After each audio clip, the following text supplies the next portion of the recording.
নমস্কার বন্ধুরা, আশা করি সকলেই খুব ভালো আছেন। সবাইকে শর্মিষ্ঠার হেসেলে স্বাগত। আপনারা কচুরমুখী হয়তো বিভিন্নভাবে খেয়েছেন, কিন্তু আজ আপনাদের সাথে শেয়ার করব চিংড়ি বাটা দিয়ে কচুরমুখী। এটি ভাত, রুটি, পরোটা সব কিছুর সাথে কিন্তু খেতে খুবই ভালো লাগে। চলুন তবে রেসিপিটিতে যাওয়া যাক। প্রথমে কচুরমুখীগুলোকে ভালো করে ধুয়ে নিতে হবে এবং একটা পাত্রে জল গরম করতে বসিয়ে দিতে হবে এবং তার মধ্যে কচুরমুখীগুলোকে দিয়ে দিতে হবে। আর 1/4 চামচ নুন এখানে দিয়ে দিতে হবে। দিয়েকে মিনিট 10 ফুটতে দিতে হবে। দেখুন মিনিট 10 পরে এটাকে সিদ্ধ হয়ে গেছে কচুরমুখীটা। এবার গ্যাসটাকে বন্ধ করে দিতে হবে এবং কচুরমুখীগুলোকে একটা পাত্রে রেখে ঠান্ডা হতে দিতে হবে। ঠান্ডা হয়ে গেলে তারপর কচুরমুখীর খোসাগুলোকে এভাবে ছাড়িয়ে নিতে হবে। আপনারা চাইলে এটা প্রেসার কুকারেও একটা সিটি দিয়ে করে নিতে পারেন। সমস্ত কচুরমুখীগুলো কিন্তু ছাড়ানো হয়ে গেছে। এবার যেগুলো একটু বড় সেগুলোকে দুটো টুকরো করে এইভাবে কেটে নিতে হবে।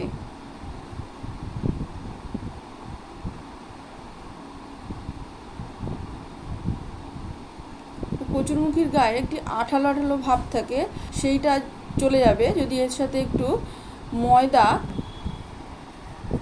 1 টিস্পুন ময়দা আর 1 টিস্পুন কর্নফ্লাওয়ার মিশিয়ে নেওয়া যায়। তাহলে ভাজার সময় কড়াইতেও আটকে যাবে না এবং ভাজলে এই পিচ্ছিল ব্যাপারটা থাকবে না, আঠালো ব্যাপারটা কিন্তু থাকবে না ভাজার পরে।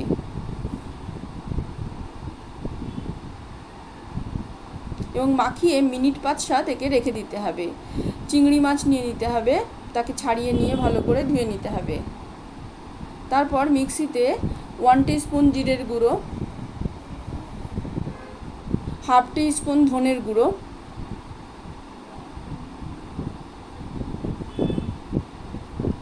এবং 1/4 ইঞ্চি আদা কুচিয়ে নিতে হবে। এটা দিয়ে একটা পেস্ট তৈরি করতে হবে। আর লাগবে কাঁচা লঙ্কা। এখানে আমি 6টা কাঁচা লঙ্কা নিয়েছি, 5 থেকে 6টা কাঁচা লঙ্কা লাগবে। এটা একটু ঝাল ঝাল হবে খেতে। আর দিয়ে দিতে হবে 2 টেবিল স্পুন জল, দিয়ে পেস্ট করে নিতে হবে। এবার কড়াইতে 1 টেবিল স্পুন তেল দিয়ে দিতে হবে, সরষের তেলে রান্না হবে। দিয়ে মিডিয়াম ফ্লেমে এই কচুরমুখীগুলোকে ভেজে নিতে হবে। দিয়ে দিতে হবে একটু নুন, একটু হলুদ আর একটু কাশ্মীরি লঙ্কার গুঁড়ো দিয়ে মাঝারি লাল করে মিডিয়াম ফ্লেমে মিনিট 1.5 একে হালকা মাঝারি লাল করে ভেজে নিতে হবে।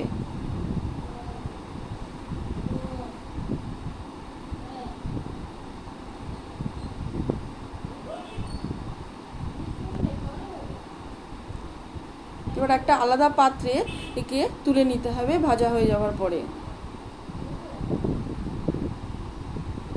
তারপর কড়াইতে খুব সামান্য একটু তেল দিতে হবে। তেলটা গরম হয়ে গেলে দিয়ে দিতে হবে চিংড়ি মাছ। এবং চিংড়ি মাছটা যখন ভাজা হবে তখন কিন্তু লো ফ্লেমে রাখবেন। দিয়ে দিতে হবে একটু নুন আর একটু হলুদ আর খুব সামান্য কাশ্মীরি লঙ্কার গুঁড়ো। চিংড়ি মাছ কিন্তু হাই ফ্লেমে ভাজবেন না, তাহলে এটা শক্ত হয়ে যাবে এবং শিটে হয়ে যাবে। খুব হালকা করে এটাকে ভেজে নিতে হবে, 30-40 সেকেন্ড ভেজে নিলেই হয়ে যাবে। আর এই যে মাছ থেকে যে জুসটা বেরিয়েছে, এই জুসটার মধ্যেই কিন্তু পরবর্তীকালে তেল দিয়ে রান্না করতে হবে, তাতে রান্নাটা টেস্ট হবে। এবার মিক্সিং জারে ওই ভাজা চিংড়ি মাছগুলোকে দিয়ে দিতে হবে এবং পেস্ট করে নিতে হবে একটা।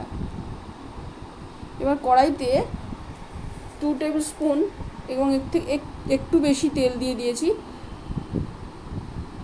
আর দিতে হবে কালো জিরে ফোড়ন দিয়ে দিতে হবে এবং এই সময় লো ফ্লেম রাখবেন। আর দিতে হবে 3টে শুকনো লঙ্কা।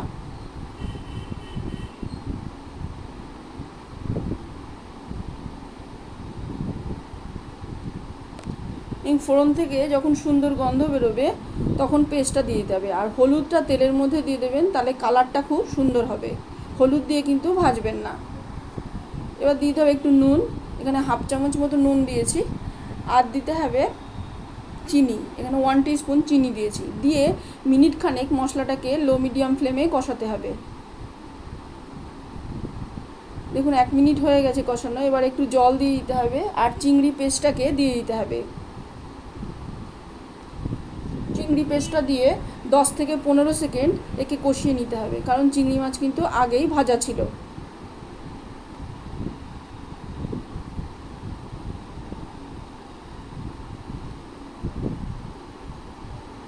এবার দিয়ে দিতে হবে কচুরমুখীগুলোকে, দিয়ে একটু নাড়াচাড়া করে একে কড়াইতে রেখে দিয়ে একটা পেস্ট তৈরি করে নিতে হবে। 2 চামচ টক দই নিয়ে নিয়েছি, 2 টিস্পুন টক দই, আর 1/4 চামচ এখানে কাশ্মীরি লঙ্কার গুঁড়ো দিয়ে একটা পেস্ট তৈরি করে রেখে দিতে হবে। এবার কচুরমুখীটাকে 1.5 থেকে 2 মিনিট মিডিয়াম ফ্লেমে কষিয়ে নিতে হবে।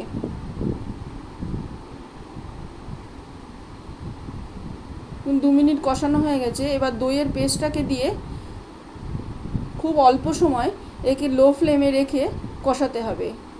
যখন দেখবেন চারদিক দিয়ে তেল ছড়িয়ে বেরিয়ে এসছে, তখন দিতে হবে গরম জল। দই দেওয়ার পরে মিনিট খানেক কষালেই কিন্তু হয়ে যাবে, বেশিক্ষণ কষাতে হবে না।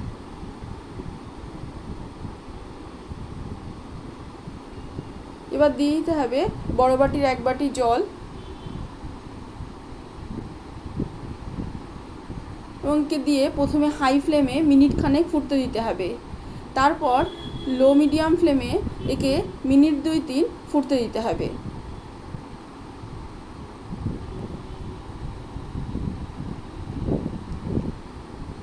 মিনিট 2-3 ফোটার পরে দিয়ে দিতে হবে 1/4 চামচ গরম মশলা,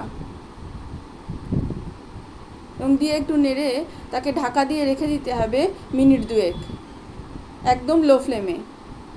মিনিট 2 পরে ঢাকনাটা খুলে দিচ্ছি। দেখুন কালারটাও কত সুন্দর এসছে এবং সুন্দর ফ্লেভার বেরোচ্ছে, এবং কচুরমুখীগুলোও কিন্তু সিদ্ধ হয়ে গেছে। এবার গ্যাসটাকে বন্ধ করে দিতে হবে। তৈরি হয়ে গেল চিংড়ি বাটা দিয়ে কচুরমুখী।